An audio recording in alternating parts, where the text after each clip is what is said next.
pa nagtanong, hindi tayo sasagot. Hindi.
Good morning. May we request everyone to please settle down so we can start with the budget briefing, budget hearing.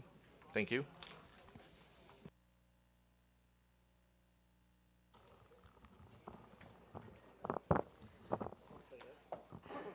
The hearing is hereby called to order. Committee Secretary, please call the roll of members. Roll call of members. Deputy Speaker, Speaker Ferdinand Martin Romualdez. Senior Deputy Speaker Aurelio Dong Gonzales. Tayo kayo, tayo. Tayo kayo. Deputy Speaker Gloria Macapagal Arroyo. Deputy Speaker Vincent Franz Duke Frasco. Deputy Speaker Raymond Democrito Mendoza. Deputy Speaker Roberto Puno. Deputy Speaker Ralph Recto. Deputy Speaker Christine Singson Mihan. Deputy Speaker Isidro Ungab. Deputy Speaker Camille Villar. Majority Leader Manuel Jose Manix Dalipe. Senior Deputy Majority Leader Ferdinand Alexander A. Marcos. Deputy Majority Leader Jude Asidre. Deputy Majority Leader Antonio Tonipet Albano. Deputy Majority Leader Julian Jambaronda. Deputy Majority Leader Lianda Bolilla. Deputy Majority Leader Lawrence Defensor. Deputy Majority Leader Alfred De Los Santos. Deputy Majority Leader Janet Garin.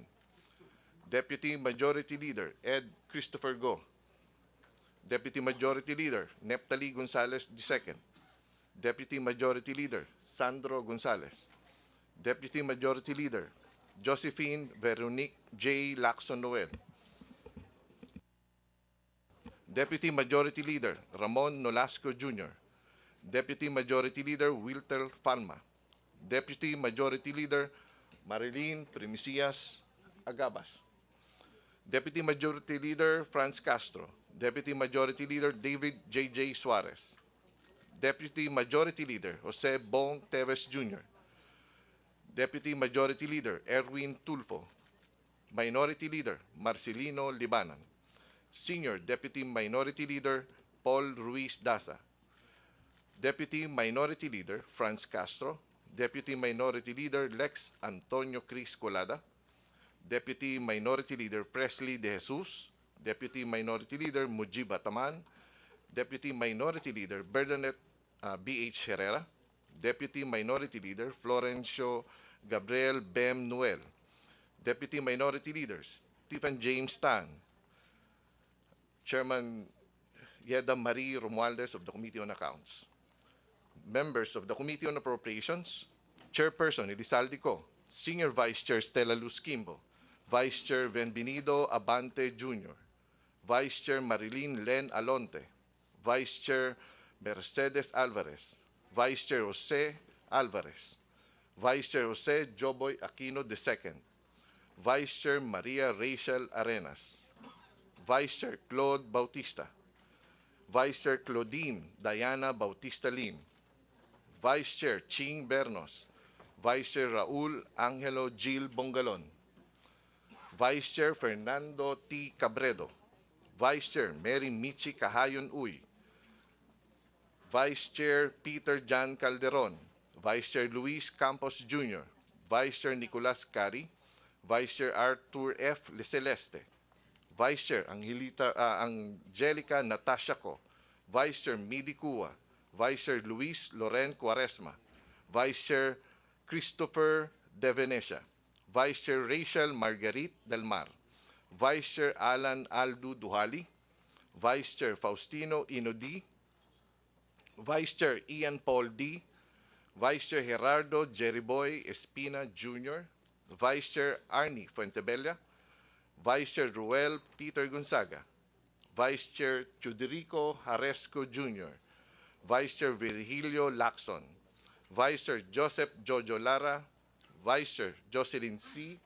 Lim Kay Chong, Vice Chair Roy Loyola, Vice Chair Eric Martinez, Vice Chair Francisco Jose Bingo Matugas II, Vice Chair Romeo Momo Sr., Vice Chair Malia Lucille Naba, Vice Chair Janice Salimbangon, Vice Chair Ronald Singson, Vice Chair Horacio Swansing Jr., Vice Chair Samir Tan, Vice Chair Tobias Toby Chanco, Vice Chair Alan T., Vice Chair Alfonso Omali Jr., Vice Chair Baby Aline Vargas Alfonso, Vice Chair Ana Marie Villarasa Suarez, Vice Chair Joseph Gilbert Violago, Vice Chair Eric Goyap, Vice Chair Divine Grace Yu, Vice Chair Maria Carmen Zamora, Vice Chair Jose Maria Subiri Jr.,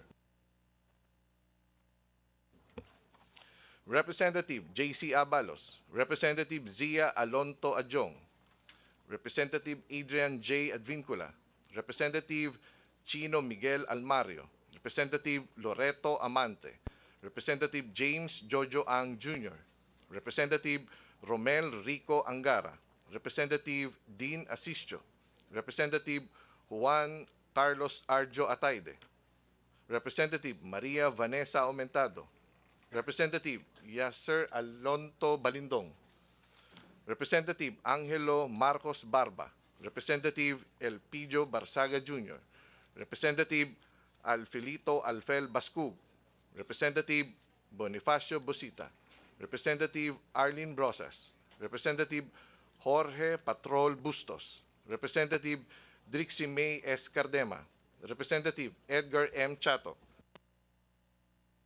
Representative Solomon Chungalao, Representative Maria Victoria Copilar, Representative Jaime Coanco, Representative Ambrosio C. Cruz Jr., Representative Ricardo S.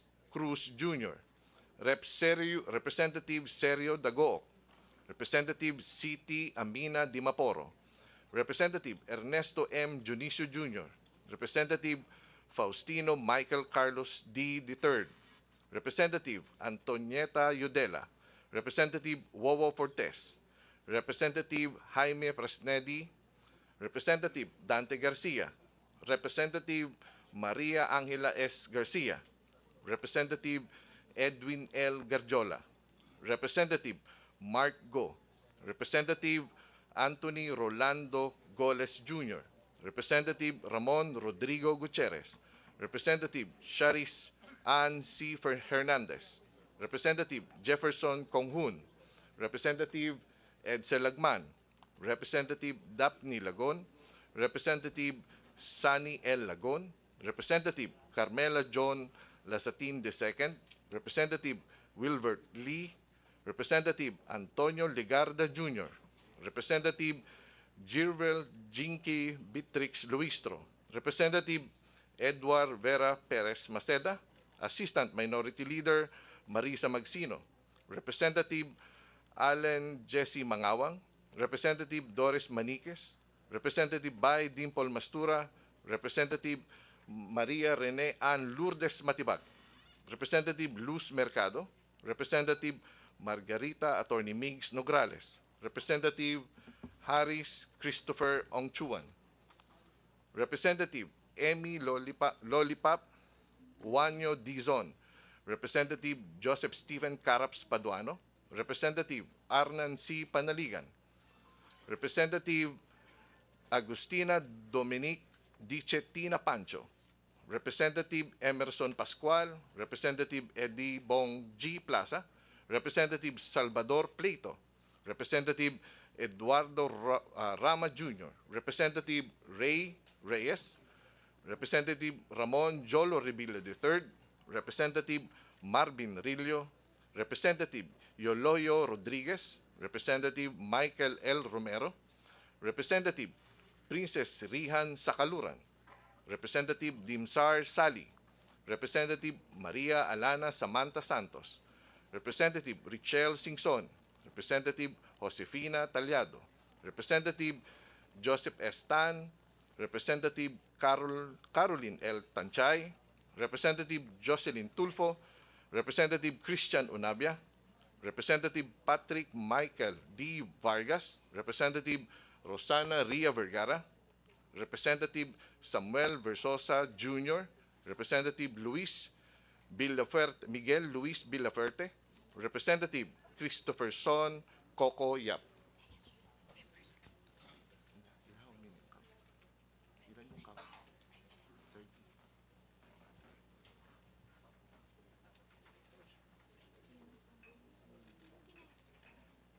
May dumating, Mitchie Kahayo. 30.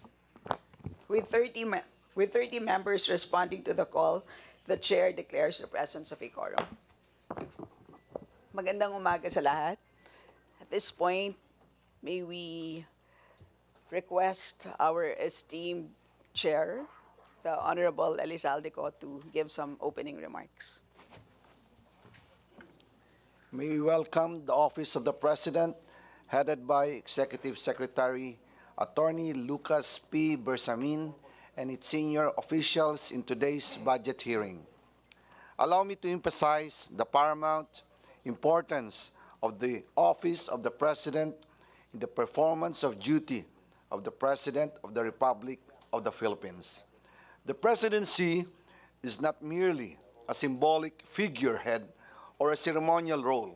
Rather, it is the epicenter of governance, the fulcrum upon which the entire nation pivots. It is also a position laden with responsibilities, obligations, and the immense weight of leadership. As the highest elected official, the President bears the immense duty of upholding the rule of law, ensuring justice, preserving the unity and welfare of our nation. The President is the embodiment of our collective will, the guardian of our Constitution, and the protector of our rights and freedoms. Furthermore, the President plays a pivotal role in maintaining peace and security within our borders. The President is the Commander-in-Chief of the Armed Forces of the Philippines, responsible for safeguarding our nation from external threats and internal conflicts. To enable the President to fulfill his duty, the Office of the President proposes a budget of 10.65 billion to fund the various programs, activities, and projects in fiscal year 2024. Once again, allow me to express my sincerest gratitude for your presence today and the support bestowed upon the office of the President. As citizen, we must appreciate the role it plays in shaping the present and future of our beloved Philippines. Maray na aga sa Indogabos. Good morning. Thank you. Salamat, Chair Zaldi. I would like to inform the Office of the President that the lead sponsors of your budget are the Honorable Toby Tiangco and the Honorable Jing Bernos, and the co-sponsors are the Honorable Mitzi Kahayan Uy, the Honorable Jill Bongalon, and myself. So at this point, E.S. Bersamin, you may now proceed with your opening statement and thereafter your budget presentation. Thank you very much, Madam Chairman. It is my honor and privilege to appear before the honorable members of this committee in order to present, explain, and above all, seek your support for the proposed budget of the Office of the President for fiscal year 2024. My attendance here is not just in compliance with the requirements of our laws to defend the Office of the President's budget before a branch upon which the power to appropriate has been conferred by the Constitution. More important, I am here in view of the President's standing instructions for all of us here present today to honor and respect Congress as the full partner in promoting the people's welfare and in upholding the nation's interest. I am taking this opportunity, therefore, to convey the President's stand on legislative relations that are anchored on the truism that governance will be significantly improved if our co-equal branches will work together as one in moving this nation forward. Your Honors, in order for the Office of the President to perform its various roles and discharge its myriad duties efficiently and effectively, we are respectfully requesting a budget of 10,707,927 for fiscal year 2024. The amount, if I may point out, represents a mere 1/9 of the proposed total national budget for next year. Nevertheless, we believe that the amount proposed will be enough for the Presidency to meet the exacting demands of being the head of state, the head of the government, the chief executive, and the commander-in-chief during these challenging times of rebuilding the nation from the effects of a global pandemic of significant scale. As the slides that will be presented later would show, we are asking for a modest increase, but at a rate that is within the norm of prior fiscal years. The lifting of stringent health restrictions provides an opportunity for the President to conduct the affairs of the state outside the physical confines of his office. As all have noticed, more meetings are being conducted by the President. More presidential engagements are also being held, and the Cabinet is convened and meets more often. There is an endless stream of consultations inside Malacanang Palace, befitting its role as the National Policy Center. Needless to mention, the President's schedule and call sheets are always full. The budget adjustment we seek likewise accommodates the logistical requirements of honoring invitations from foreign leaders to visit their countries and the making of diplomatic initiatives which will yield job-creating investments that will hasten our post-pandemic economic recovery. The adjustment will also enable us to revive the implementation of necessary infrastructure works within the Palace campus complex that have stalled due to the pandemic, as well as of the gradual restoration and improvement of all the facilities within the mansion in Baguio City. These works and improvements will safeguard the overall security of everyone who works for the attainment of the objectives of the presidency. Your Honors, let me highlight that we have drawn this budget within the parameters fixed by law and conformably with the process set by the Department of Budget and Management, from which we sought no special treatment. Thank you, Your Honors.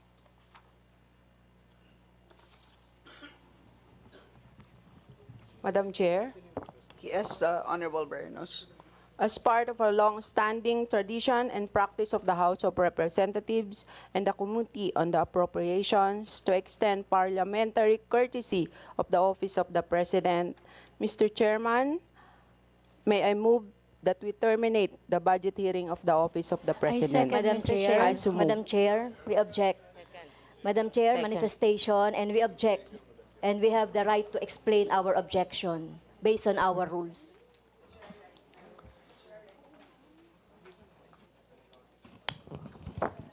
The chair recognizes Minority Leader Libanan. Thank you, Madam Chair. The minority wishes also to afford the same courtesy to the Office of the President.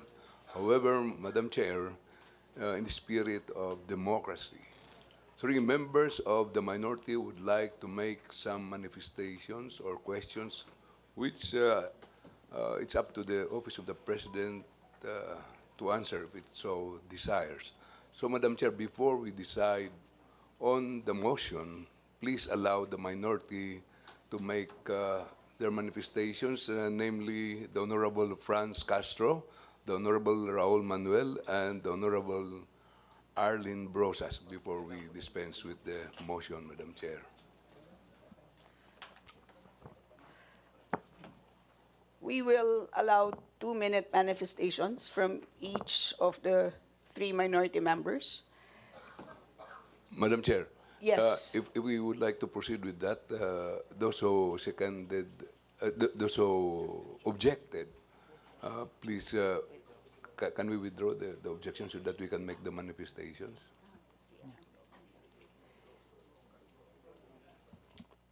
Madam Chair. So, Yes, the Honorable Castro.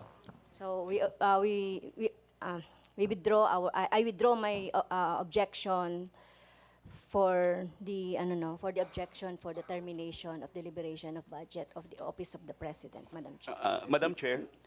Madam Chair, just manifestation. Yes, the Honorable Ungab. Is it possible that we first terminate or approve the budget of the Office of the President before any manifestations will be allowed?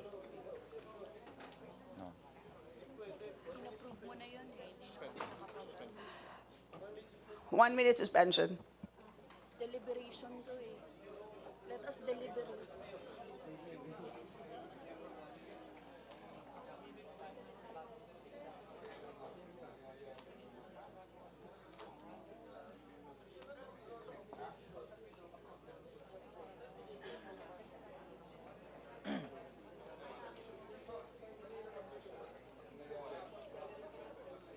No, no.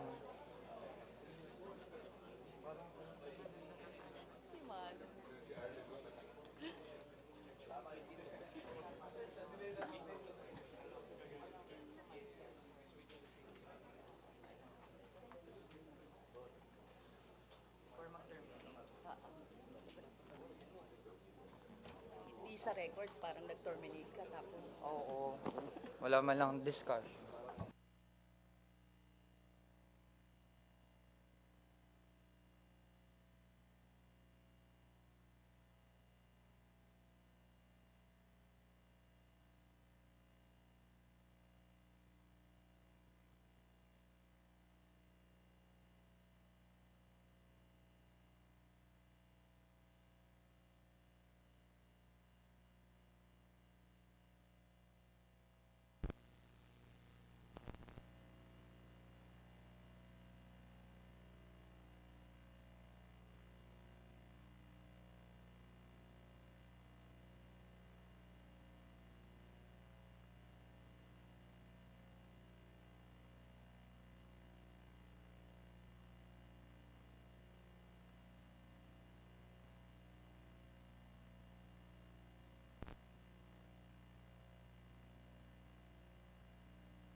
The hearing is hereby resumed. Madam Chair,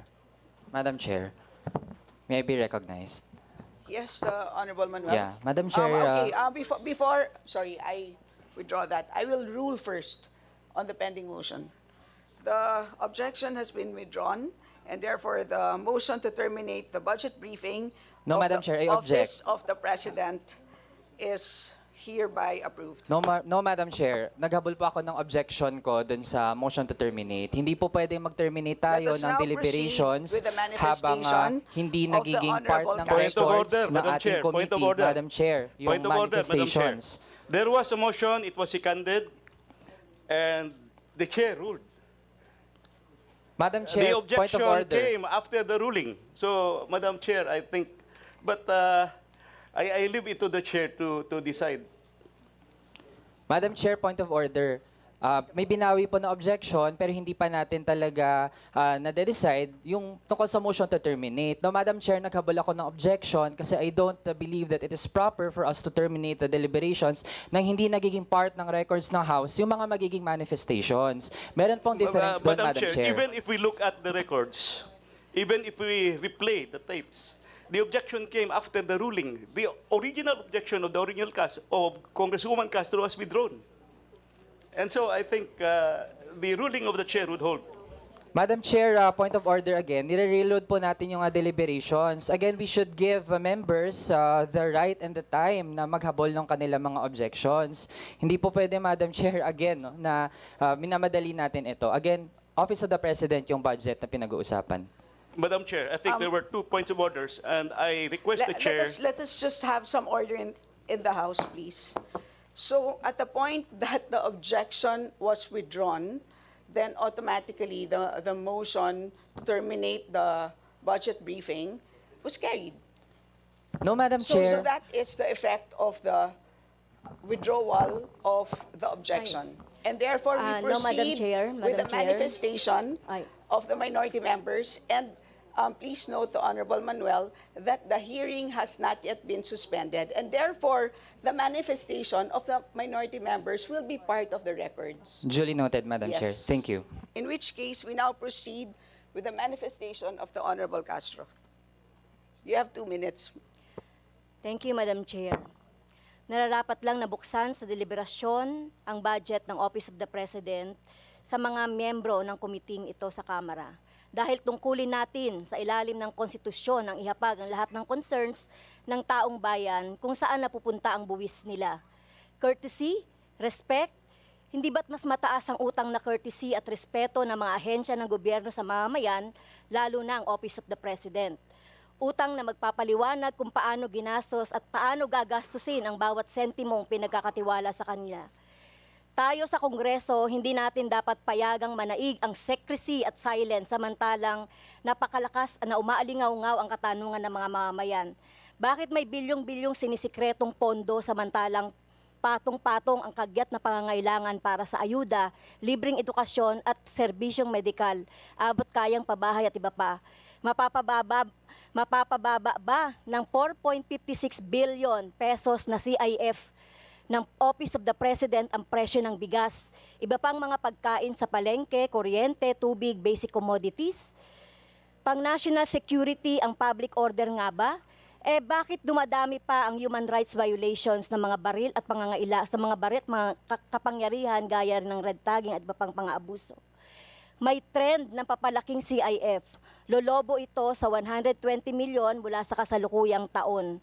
At mula 8.69 billion sa nakarang administrasyon, dumarami ang mga dating hindi tumatanggap ng mga black budget.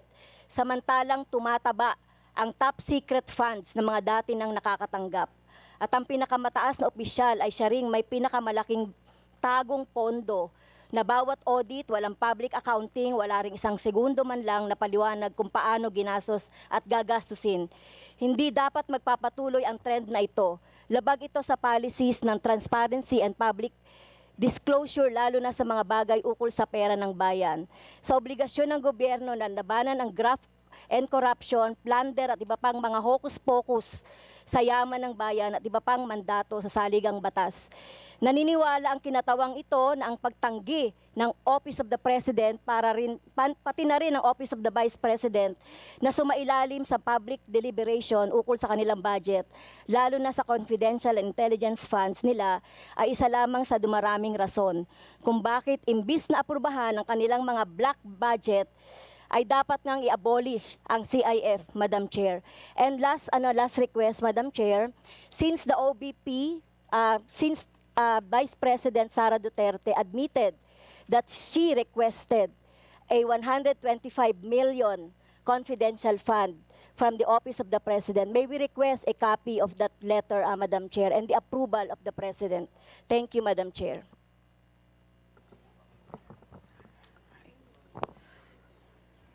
The chair now recognizes the Honorable Manuel for his 2-minute manifestation. Thank you, Madam Chair. Madam Chair, the highest form of courtesy in this country should be extended to the Filipino people. May karapatan po ang mamamayan na alamin paano ginagastos ang pondo ng bayan at yun yung dapat na manaig at all times. No? Galangin dapat natin ang karapatan ng mamamayan. And since the Office of the President and its the personnel are present here, nasa kanila na po yung burden kung sasagot sila o hindi doon sa ating mga i-raise na mga punto, Madam Chair. Regarding confidential and intelligence funds, for the record, marami na pong mga kababayan natin yung umaalma, Madam Chair, given yung record high na confidential funds pa lamang ng Office of the Vice President. But Madam Chair, kung i-compare natin sa confidential and intelligence funds ng Office of the President, di hamak na mas malaki, Madam Chair. 2.25 billion confidential funds, 2.31 billion intelligence funds, constituting 43% of the Office of the President's proposed budget. Thus, Madam Chair, also the Office of the President has to explain bakit inaprubahan ang 125 million pesos na confidential funds for the OVP kahit na wala po yon sa General Appropriations Act noong 2022.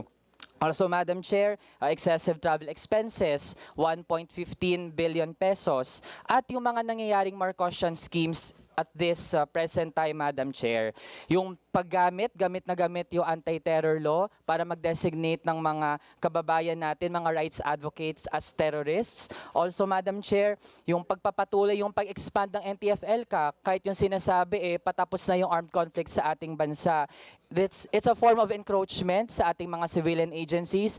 Patuloy na babantayan at tatakutin ang ating mga civilian organizations and individuals at yung kaduda-dudang mga beneficiaries ng NTF-ELCAC na nagiging source ng korupsyon sa iba't ibang mga ahensya sa ating pamahalaan. And at the soonest time possible, we expect answers from the Office of the President. Thank you, Madam Chair. The Chair now recognizes the Honorable Brosas. Thank you, Madam Chair. Madam Chair, 5 po yung punto na gusto natin itanong sa Office of the President. First, yung posisyon ng Pangulo sa panawagan ng signifikanteng dagdag sahod para sa mga manggagawa. Kasi wala pong tigil yung presyo ng mga bilihin eh. Pangalawa, ano po ang posisyon ng Malacanang sa mas epektibo at masaklaw na price control sa mga batayang bilihin dahil hindi po sasapat yung EO39. Dahil meron pong 43 pa na mga basic commodities na magtataasan, sabi ng DTI. Pangatlo, gusto po nating malaman yung hawak na bilyon-bilyong unprogrammed funds at special purpose funds na nasa loob ng Office of the President. Ika-4, gusto po natin makuha yung paliwanag sa fund transfers sa NTF-ELCAC Secretariat at sa Anti-Terrorism Council kasi hindi po ito maliwanag sa taong bayan. Ika-5, maungkat po natin yung foreign travels ni Pangulong Marcos Jr., gayon din ang paggastos ng pondo para sa gender and development programs.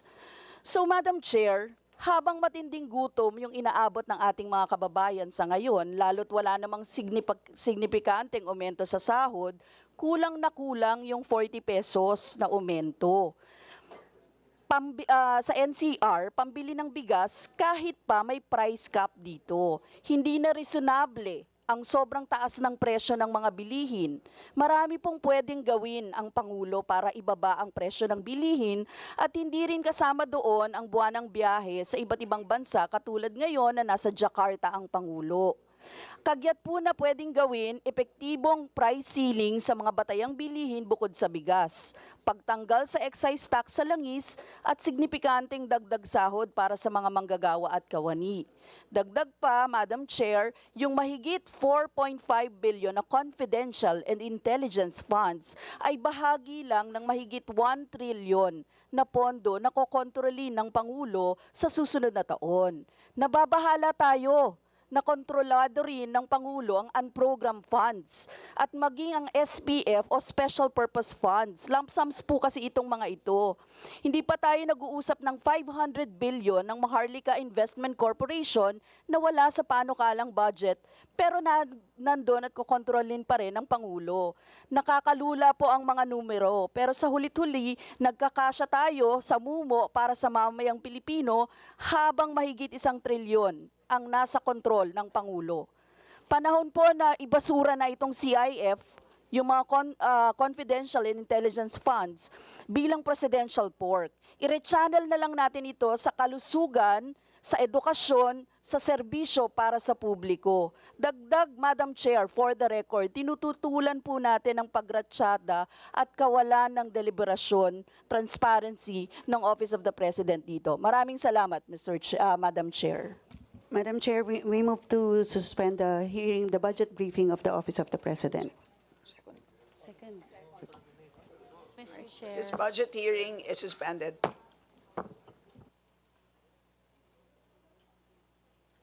Thank you.